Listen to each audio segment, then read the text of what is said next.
Well, the biggest takeaway is we saw the president try to take credit for essentially making America great again, delivering on the promise of his campaign in 2016 as he gears up for his reelection in 2020. There are obviously things are a lot more complicated than he let on basically every single one of the issues that he took down. But the overarching message from the president really was that he has delivered on his promises as he tries to convince the American people to give him another term.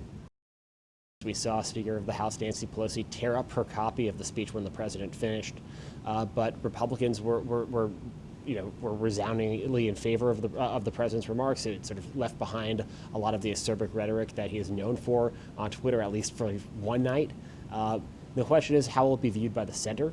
And it's a little too soon to tell.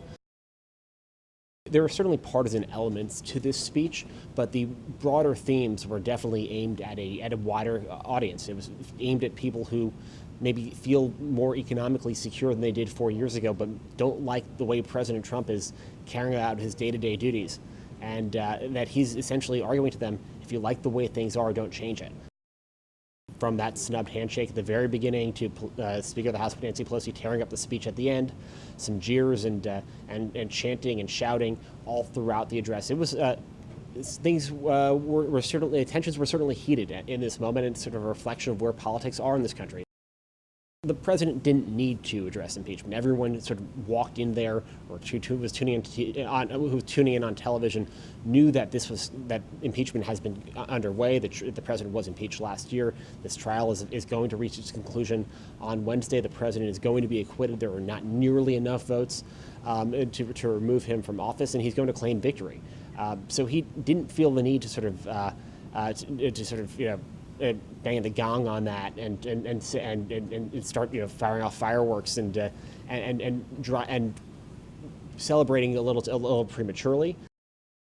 Well, we've always seen presidents use special guests and sort of this shout out from the podium as a plot device in their speeches. But President Trump is a former television show producer, reality television star himself. He's keenly aware of how to use the cameras and use that moment to effectively drive his message.